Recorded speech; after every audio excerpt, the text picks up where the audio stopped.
আমরা দুঃখিত যে আমরা আজকে যে একটা ইমার্জেন্সি অপারেশন, এই অপারেশনের সময় এরিয়ার মধ্যে আপনাদেরকে আমরা রাখতে পারি নাই, কারণ এটা অনেক রকম থ্রেট ছিল, যার ফলে আমরা সাংবাদিক ভাইদেরকে সেই সময় এন্টারটেইন করতে পারি নাই, আপনাদেরকে অ্যাড্রেস করতে পারি নাই।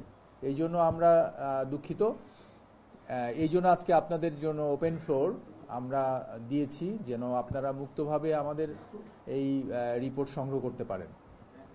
তো আপনারা জানেন যে আসলে আমরা পুলিশ, যেটা মডেল থানা, আমরা পুলিশ বর্তমানে ঢাকা জেলা সহ সবখানেই একই রকম, আমরা খুব অ্যালার্ট।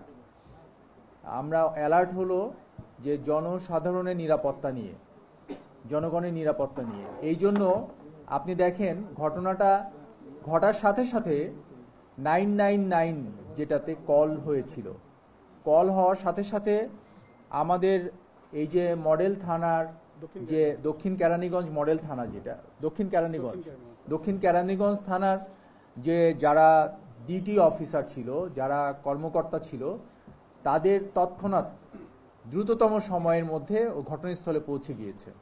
পাশাপাশি তাদেরকে ব্যাকআপ দেওয়ার জন্য আমাদের এই কেরানীগঞ্জ মডেল থানা যেটা, এখান থেকেও ফোর্স চলে গিয়েছে।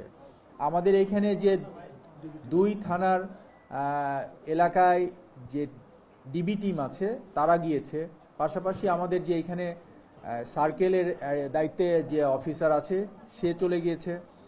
তারপরে আমি খবর পেয়ে সার্কেল অ্যাডিশনাল এসপি ওখানে গিয়ে অন স্পট ও ব্রিফ করছে আমাকে সব কিছু।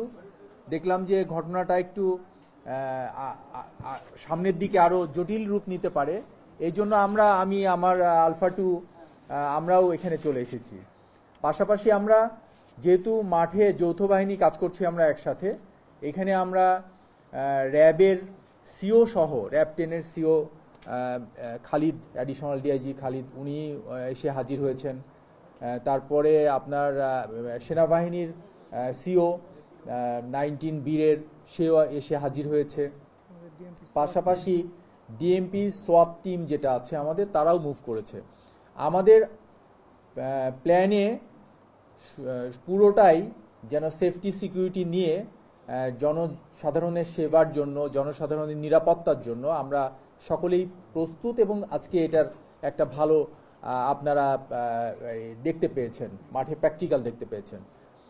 সেটা কেন? কারণ হলো আপনি জানেন যে ভিতরে আমরা খবর পেলাম যে ডাকাত এখানে অ্যাটাক করেছে, ডাকাত এসেছে এই কি বলে রূপালী ব্যাংক এই শাখায়। এটা হলো আপনারা জানেন দক্ষিণ কেরানীগঞ্জের এই জায়গাটার নাম একটু জটিল, চুনকুটিয়া যে জায়গাটা, চুনকুটিয়া, ওইখানে এসে ওরা ঢুকেছে এবং জিম্মি করেছে ওইখানে যে স্টাফদেরকে, 10 জন স্টাফ ওই ব্যাংকের, এবং 6 জন ছিল ক্লায়েন্ট, এদের মধ্যে একজন একটা বাচ্চা ছিল।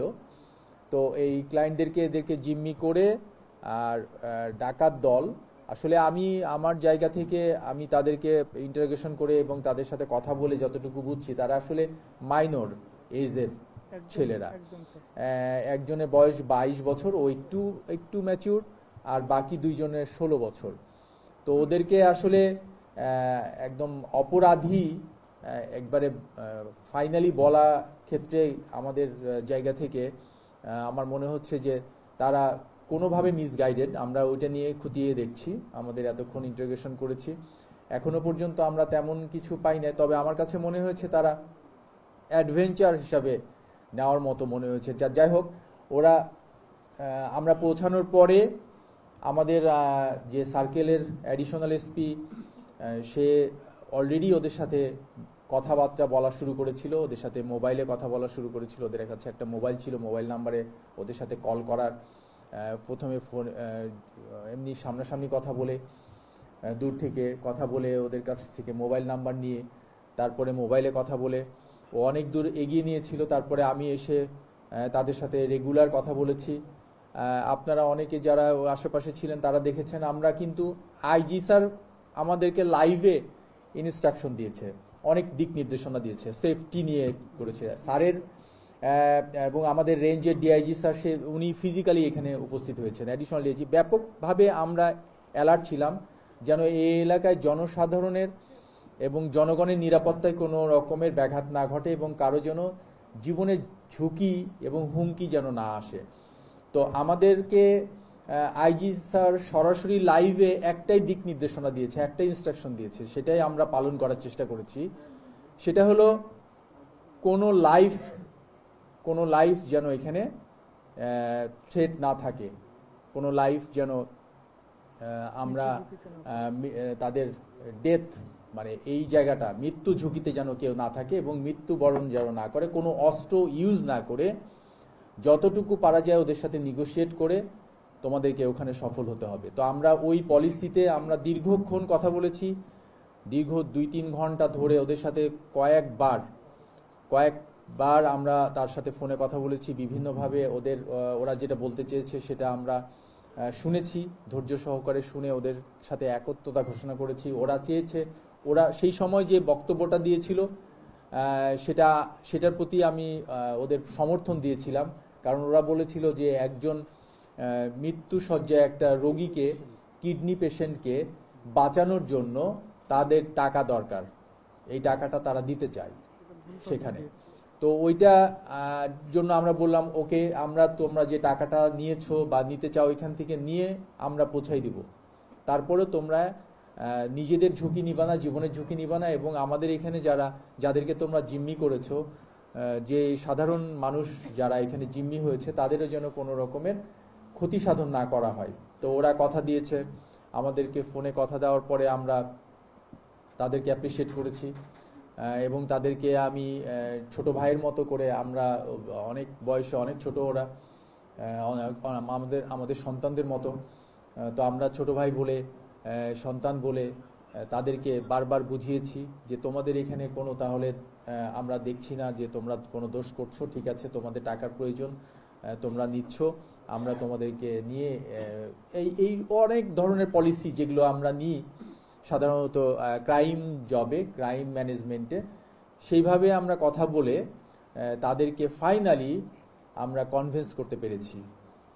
এবং আমি তাদেরকে যখন বের করে ওদেরকে আবার লাইভে নিয়ে আমি এটা সত্যি আমরা যারা এখানে টিম কাজ করেছি আমরা সবাই ফুল সাপোর্ট পেয়েছি অন্যান্য বাহিনীর তরফ থেকে, এবং বাংলাদেশ পুলিশের সর্বোচ্চ প্রধান যিনি, সর্বোচ্চ অথরিটি আইজি স্যার সাথে ওদেরকে স্পিকারে কথা বলানোর পরে ওরাও আশ্বস্ত হয়েছে যে না, তাহলে আমরা সেফ, আমরা পুলিশের কাছে ধরা দিলে, আমরা পুলিশের কাছে যদি আমরা আত্মসমর্পণ করি তাহলে আমরা সেফ থাকবো, ওদের লাইফে কোনো হ্যাসেল থাকবে না, লাইফ থ্রেট হবে না।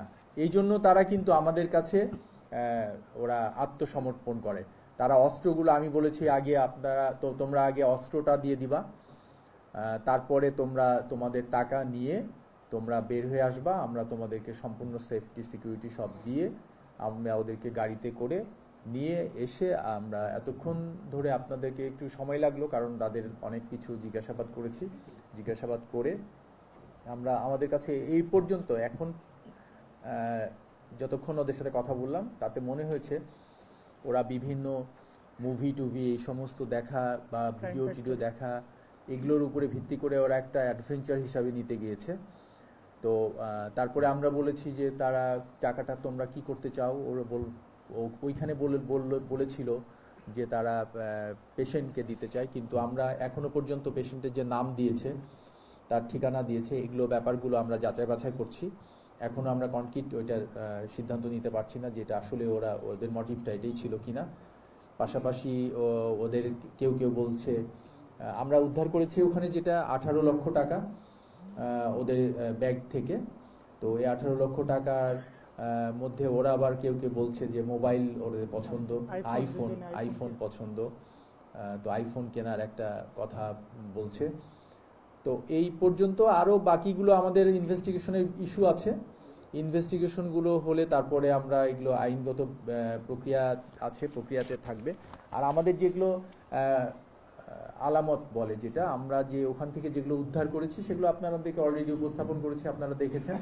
তবে আপনাদের কাছে অনুরোধ যে এরা তো অ্যাকচুয়ালি আন্ডার এজ, জুভেনাইল দুইজন আন্ডার এজ। এদের এই এদের ছবি আসলে আমাদের কিন্তু এগুলো ইন্টারন্যাশনাল রুল, এগুলো আপনাদের প্রচার করা আমাদের উচিত হবে না।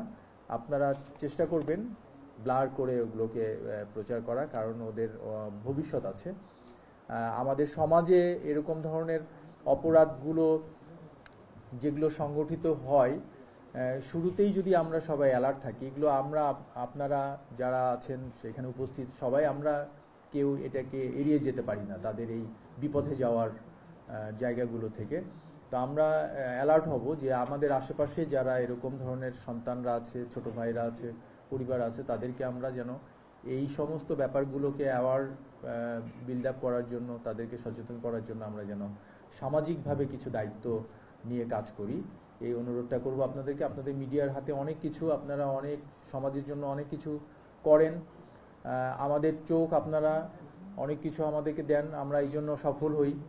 পাশাপাশি আমার মনে হয় যে আজকের দিনে এটাও একটা সচেতনতার সময় এসেছে যে আপনি এই যে ছোট ছোট বাচ্চারা যারা একদম আন্ডার এজ, তাদের ভবিষ্যৎ আছে, এদের ব্যাপারে আপনারা সজাগ থাকবেন।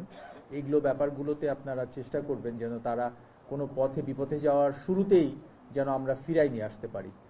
এটা বলে আমি আমার বক্তব্য শেষ করছি। আপনাদের কোনো কোশ্চেন থাকলে বলতে পারেন। ধন্যবাদ। সবগুলোই খেলনা অস্ত্র। ও আচ্ছা, আমাদের যে উদ্ধারকৃত যে অস্ত্রগুলো, এটা আসলে ওদের প্রত্যেকটা অস্ত্রই ছিল হলো খেলনা অস্ত্র, টয়, যেগুলো এটা চারটা পিস্তল, তিনটা প্লাস্টিক আর একটা অ্যাকচুয়ালি লাইটার টাইপের যে পিস্তল, একটু ওয়েট। তবে দেখা মানে সেই সময় যেগুলো এমনি দেখলে মনে হবে যেগুলো আসলে অরিজিনাল অস্ত্র, এটা তো দেখেছেন। আর যেগুলো দুইটা নাইফ ছিল, বড় ছুরি, এগুলো ওরা নতুন কিনে ওরা এটা নিয়ে গিয়েছে। তো আসলে ওরা তো আটকে গিয়েছে ভিতরে গিয়ে, লোকজন চিৎকার দিয়েছে, তখন ওরা আটকে গেছে, তারপরে ওরা মানে আর বের হতে পারে নাই।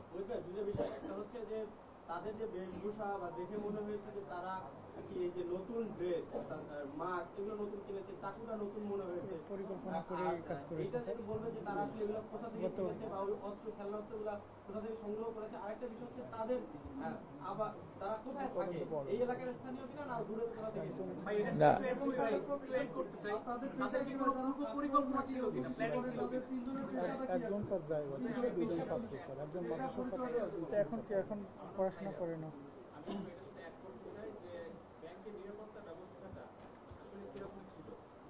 ফাইন, যেটা বলেছেন সেটা আমি বলি। প্রথমত যে কোনো কিছু তো আসলে এরকম একটা অপারেশন, ওদের কাছে তো এটা একটা অপারেশন, তো এরকম একটা ঘটনায় ঘটাতে গিয়ে তার আগে তো একটা পরিকল্পনা তো অবশ্যই ছিল।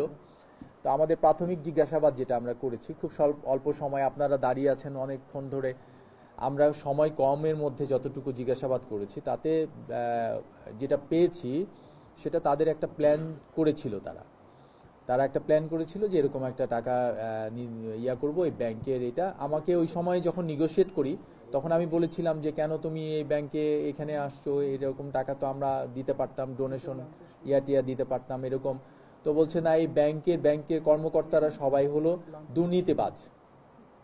হ্যাঁ, এই দুর্নীতিবাজ ব্যাংকের কর্মকর্তা, এরা হলো ব্যাংকে সব করে, মানে এটা ওদের একটা ভাষ্য ছিল। তো ওরা একটা পরিকল্পনা নিয়েছিল, এটা ঠিক।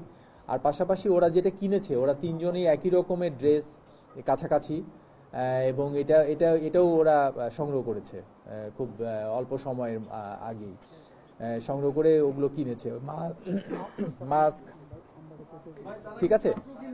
আর একটা হলো ওরা হ্যাঁ পড়াশোনা করে, ওরা কি একজন পড়াশোনা করেছে, মাদ্রাসার ছাত্র, এখন পড়াশোনা করছে না। একজনের আবার ড্রাইভিং লাইসেন্স আছে, ও কিন্তু ড্রাইভারও, ওরা এই এলাকাতেই থাকে। ওরা যে একজন 22 বছর, সে সাভার এলাকায় ছিল, ওখানে একটু গাড়ি ড্রাইভিং করতো, প্রাইভেট কার চালাইতো।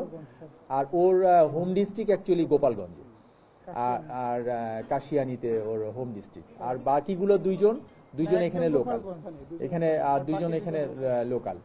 আচ্ছা, আর একটা যে কোশ্চিনটা করেছেন সেটা হলো আসলে ব্যাংকের এটা একটা দেখার বিষয় আছে যে ব্যাংকের যে সিকিউরিটি, সেই সিকিউরিটি গার্ড কিন্তু অ্যাকচুয়ালি ওর সিটে ছিল না, ওর ডিউটিতে ছিল না, ও ওইখানে অ্যাবসেন্ট ছিল। তবে ওই সময় আরেকজন পিয়নকে ওরা ওইখানে বসিয়ে রেখেছে, তো সেই সময় ওইখানে বসানো ছিল, সে নিরস্ত্র, আর সিকিউরিটি ওখানে ছিল না, এটা একটা দিক। তো এরা যেহেতু আর্মস নিয়ে টিনেজ, ওরা ধরেছে, সাথে সাথে সবাই ভয় পেয়ে গিয়েছে এবং সবাইকে হেড ডাউন করতে বলছিল, হেড ডাউন করেছে। তারপরে ওরা যে অপারেশনটা সেটা করেছে। কিন্তু এটা ওরা আবার আমার সাথে যখন কথা হচ্ছিল, তার আগে ওরা কিছু টাকা মানে ব্যাগে যে নিয়েছিল, তারপরে যখন কথা হচ্ছিল ওদের প্রয়োজন হলো, বলছিল আমাদের প্রয়োজন হলো 15 লক্ষ টাকা। তো ওই 15 লক্ষ টাকা ওরা পরে আসার সময় 15 লক্ষ টাকা পরে ওরা পকেটে নিয়েছে আরো 3 লাখ টাকা, তিনজনে 1 লাখ টাকা, 1 লাখ করে 3 লাখ টাকা। এই হলো 18 লক্ষ টাকা ওদের কাছ থেকে আমরা উদ্ধার করেছি। এই ধন্যবাদ। তিনজনকে আপনারা আটক করেছেন বা আপনাদের কাছে আত্মসমর্পণ করছে, এর বাইরে কেউ ছিল কিনা ওদের সাথে? না, আমরা জিজ্ঞাসাবাদে এবং পারিপার্শ্বিকতায় আশেপাশে আমরা প্রথমে ভেবেছিলাম এরকম, ওরা বলছিল তাই। তো পরে আমরা এখানে জিজ্ঞাসা করলাম যে তোমরা তো বললা যে বাইরেও তোমাদের লোক আছে, এই আছে, তো বললো যে না, এগুলো আপনাদেরকে ভয় দেখানোর জন্য বলেছি, যেন আপনারা এটায় থাকেন। তো আমরা আরো কিছু যাচাই বাছাই, ওদের যে একটা মোবাইল আছে ওইটা নিয়ে আমরা আরো কিছু দূর আগাচ্ছি, যদি ওরকম ধরনের কিছু পাই তাহলে সেটা নিয়ে কোনো লিঙ্ক পাই। আমরা এটাও মাথায় রাখছি যে কিশোর গ্যাংয়ের সাথে কোনো ইনভলভ কিনা, তারপরে এরা আগামী দিনে কিশোর গ্যাংয়ে পরিণত হবে কিনা, বা কেউ কোনো এদের বড় ভাই কেউ গাইড করেছে কিনা, এগুলো সব কিছু আমরা প্রাথমিক যে জিজ্ঞাসাবাদ সেটাতে আমরা এরকম ধরনের কিছু পাই নাই। একটা বিষয় আপনি বলছিলেন যে এরা তিনজনই এখানে, না দুইজন হ্যাঁ, দুইজন এখানে। আরেকটা কথা বললেন যে তারা বলছে ব্যাংকের কর্মকর্তারা তারা করছে, এটা শুনুন, আমি বলেছি তাহলে কি পূর্ব পরিচিত এদের, মানে ব্যাংক কর্মকর্তাদের সাথে এদের সাথে কি কোনো যোগাযোগ আছে কিনা, না ব্যাংকের না, তাদের কোনো ক্ষোভ আছে কিনা, ইনফরমেশন যেহেতু তারা জানে যে ব্যাংকের বলতেছে। হ্যাঁ হ্যাঁ, আমরা এই কোশ্চিনটা করেছি আপনার মতো করেই। সেখানে ওরা বলেছে এটা তো ব্যাংকগুলোর অবস্থায় বিগত 15 বছরের যে ট্রেন বা আমরা যেটা দেখেছি, সব তো ব্যাংকের টাকায় তো সব আমাদের জনগণের টাকা হারিয়ে গেছে। পেপার পত্রিকা তো রেগুলার আসতেছে যে ব্যাংকগুলো লুট হয়ে গেছে। তো এটা একটা টিনেজ, ওরা তো এগুলো দেখে, ইউটিউবে দেখে, ওই ধারণা থেকে এটা বলছে। আমার কাছে আমাদের জিজ্ঞাসাবাদে এটা মনে হয়েছে। আর দ্বিতীয়ত যেটা আপনি বলছেন যে এই ব্যাংকটা টার্গেট করলো কেন, কারণ ওদের কাছাকাছি পায়ে হেঁটে ওরা ওয়াকিং ডিস্টেন্স, এই জন্য ওরা এটাকে করেছে। আর লাঞ্চের সময়টা বেছে নিয়েছে যে এই সময়টা ফাঁকা ফাঁকা থাকবে এইটা।